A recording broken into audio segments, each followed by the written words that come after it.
two initials, and then it'll be LL, and then what? Yeah, I'm trying to think if there's a name that's similar to Cool. Yeah. Carl. Carl, LL Carl G. LL Carl G. That's pretty cool, actually. Yeah, that's not bad. I like that. Yeah, Oh, you might get teased in the playground or anything. well, you see, you're very much at a crossroads because you are, very much the next of your kin. Yeah. And you can take it in two directions. You can maintain the long traditions, long held in the the Rufus Manor, or you can start bringing a bit more street. Yes. Into the family bloodline. yeah, So maybe it's that's my job. there's a tremendous amount of responsibility. Hey, if you need to bring in a little bit of sort of lower class, Shannon Matthews-esque, working class charm, there's a lady here who can help. Well, how do you? She's from the north and as common as muck, and I think she's proud. She's happy. Do you know that is true? And we also have a family tradition in as much as that both of my dad's brothers have the same name. What? Yep, both of my dad's brothers are called Gary. Okay, that's the most bizarre thing. So your grandmother, Jen Gary, It's actually my grandfather. He just loved the name. Couldn't get enough of that. Are you kidding me? This hand on That's heart. extraordinary. I just like the idea. Okay, so firstly, was your grandfather so drunk that he'd forgotten he already had a son called Gary? Possibly. Or was it that he just couldn't think of another name? They all just sat round. Again, possibly. He sat around, he's thinking, we've got to name this kid. He looked over at young Gary and went, we should call him Gary. Yeah. He was thinking, alright, we've got to call him something. Chair, P45. Burnt out car. Gary! Oh wow, that's extraordinary. So yeah, well, we'd love to see the two of you cross-pollinate. Would you allow sort of something like Sammy into your bloodline, Ruth? I don't know a delicate way of turning that down. Really. No, sure. Sammy's genes have got all cracking a load of things going for them, but we'd have to sit down and talk about What it. I love about that is we're not sure if that was a clever way around, and all he really means is he's complimenting your jeans that you're currently wearing. It probably is, because I know how repulsed you are by my heritage. It's fine with this. I love that he's laughed again, but he's not denied it. Alright, we'll have some more music and we'll come back and talk further about other stuff. Okay.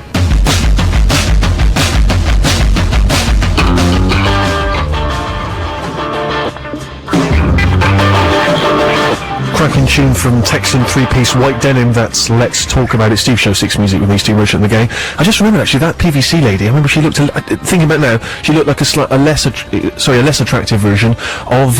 Can we even mention her name? That Georgina, what's her name? Who got Russell Brand in trouble? Bailey. Yeah, she looked because she looked like she was a bit weird and would hang out in sort of PVC. Yeah. Can you imagine? I mean, I'm not slagging off. I don't want to get into trouble. Jeez, I want to come near that territory again. But get Gordon Kay on the phone. Let's go berserk.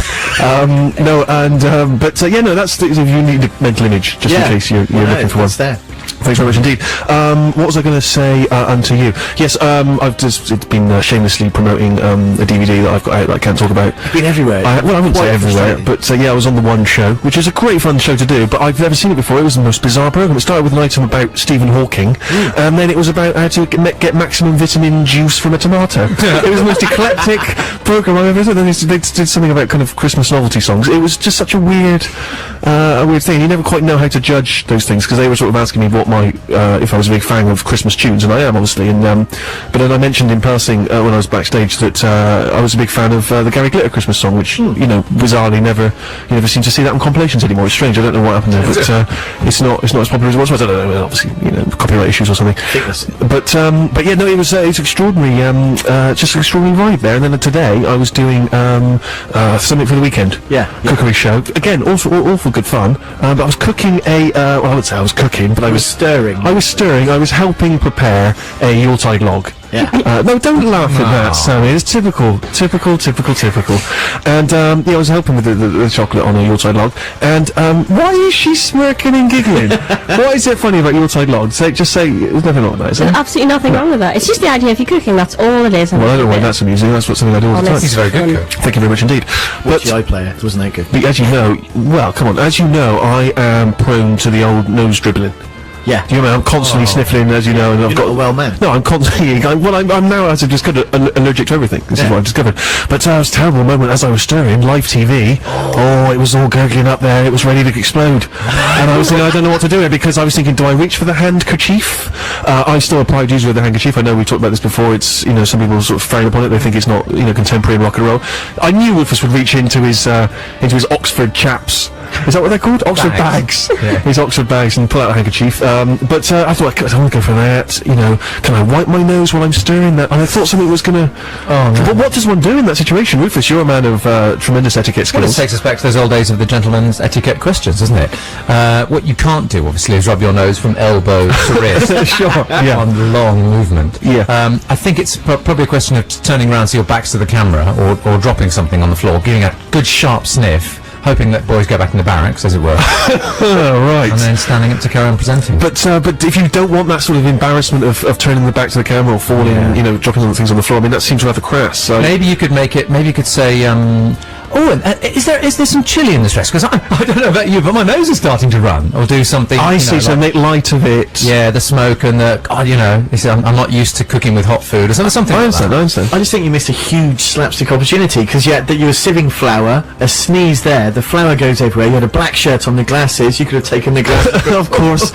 Yeah. Brilliant. That's true. If only I were in a perpetual episode of Terry and June. Sadly, of course, not quite the case. I want to play this tune. There's a cracking new, which I've got here actually, a new Kinks compilation, which is pretty complete, as you can see. It's got about 6 volumes on it, and I think it comes out beginning of December, so it's out now. It's called Picture Book, and it pretty much has everything you need from the Kinks. And as they approach the sort of middle period in the 70s, a lot of people sort of lost interest. But this is something from late 60s, early 70s, I think 71, and it's called God's Children. Check it out.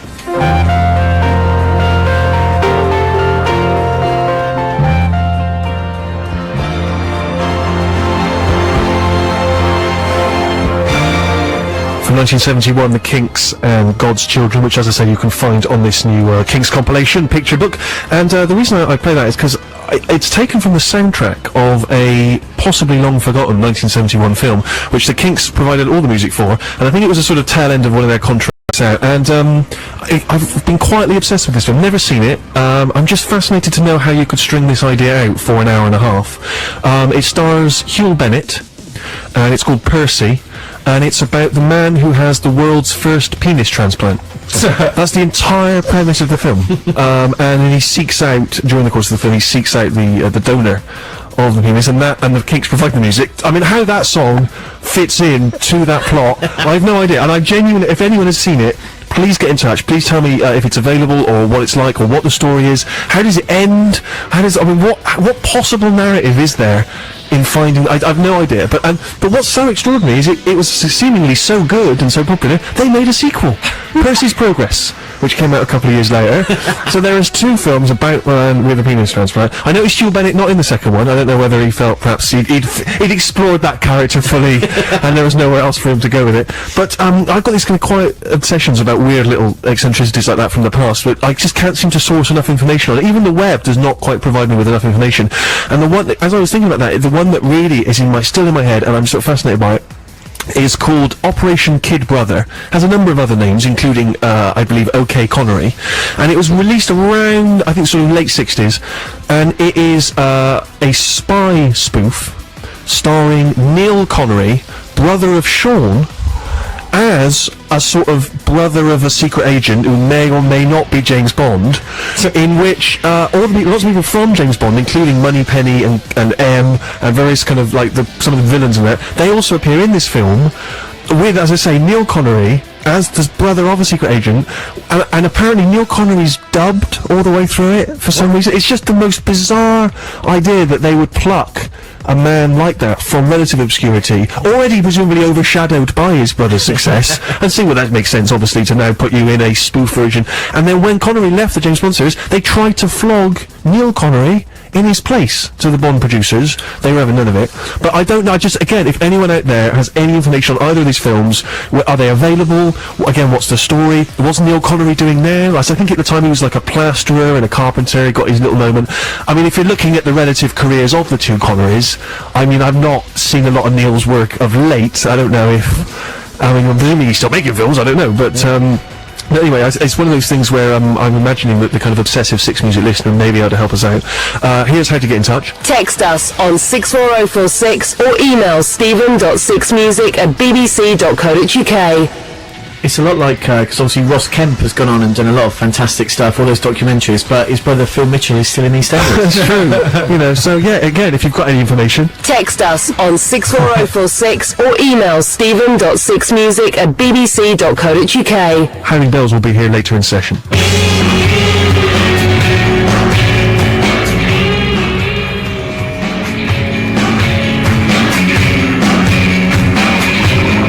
Wishing Stone from Howling Bells, and they will be here, as I say, live in session later on the Steve Show. And so yeah, if you have any information on Percy's Progress, or Operation Kid Brother, also known as OK Connery, then please get in touch, because I genuinely have never met anyone who has seen any of those films. In fact, maybe if you're out there, I'd just be interested to know if anyone out there has ever seen them. Perhaps if you are too young and you think maybe you obviously wouldn't have been around and rushing to the cinema in the 70s to see it, maybe you could phone a relative, an elderly relative, a mum, a father, just saying, have you ever seen the film featuring Hugh Bennett as the man who has the first penis transplant? Just any information would be much appreciated. I'm sorry, it's just a weird little obsession I have. I'd love to see the film. I don't believe it's available on DVD. Maybe, again, information please. You can get in touch, as I say. Text us on 64046 or email stephen.sixmusic@bbc.co.uk. Just one of the great things about movies, British movies particularly made in the early 70s, I always think that was one of the wonderful things, you know, like the Confessions of series, or the number of kind of much bawdier carry-on style films that came out. Often, you know, Leslie Phillips was in it. It was one of those sort of periods where presumably audiences felt that they wanted to see, say, Windsor Davis and Irene Handel, but also some boobs. And so it's like, well, we can cater to that. We can fuse the two. Confessions of, you know, perfect. So yeah, I don't know. It's a strange, ugly, grotty period in British movie history. But as I say, if you know anything about it, then please get in touch. Anything to add to that, guys? We were talking earlier on about these obsessions, and one of my curious obsessions is worrying far too much about actors who were in these films. As Yes, myself, I know what you mean. I look back and someone said to me the other day, what's Nick Berry up to? And I thought, do you know what? He's probably in production or something. But then I thought, I hope he's all right. I'm exactly the same. I get really worried about actors, just making sure that they make enough money. Yeah. Are they struggling I now? now think about Robin Asquith from the Confessions of series, and I think, I hope he's all right. Is he all right? Did he save? Has he got enough put away? Yeah. Because he's not worked for a while, and maybe Nick Berry. If you know anything about Nick Berry, text or email him. Maybe he's big in production. Maybe he's got his own company based in kind of Polzeth or something. I'm sure Bez is okay, but there's a lot of names that kind of that were huge at that period. I worry far too much about these people. I also worry about a lot of rock and pop stars, particularly hip hoppers. I was mentioning earlier, I want to know where Ski Low is, who did I Wish I Was a Little Bit Taller, I Wish I Was a Baller, I Wish, Rabbit in a Hat. I've not heard from Ski Low since then. He's not keeping in touch. No, but I mean, if you go online, he doesn't appear to be writing a blog, letting us know what's going on. Maybe he got a bit taller. He felt that was it. He had nothing else to go. Yeah. I don't know what is happening to Snow. Do you remember Snow? Did Informer? You know me, Dad, Miss Domi. I can give him a mum down out with a young lady. He's probably had to change his identity and is now living somewhere. Exactly. But yeah, again, if you've got info on Snow, do let us know. Perhaps you yourself have got concerns, so you need to know where someone is. You just want to make sure they're okay. Yeah. And I don't mean a missing person thing. It's not heavy. Yeah. But there is an edge of concern. This isn't just a whatever happened to Spags and Pacers. No. Genuine. Are these people okay? Exactly. Are they all right? Exactly. Yeah. Sammy. Craig Kelly. Craig Kelly. I actually sit and think about him more than I should. He was in Queer as Folk. He played Vince in Queer as Folk. This is so specific. I think I know who he is. I think I saw him the other day. Oh, so he's okay. Yeah, he's fine. But then I heard him doing the voiceover for that thing on T4, the survival programme with young people. So I know he's okay and he's making money, but he's a good actor. Why is he not on the screens? But I also, I know what you mean, but I also worry about people who've they've hit dizzy heights, and now they're still working, but are they still bitter? Like Andy Crane.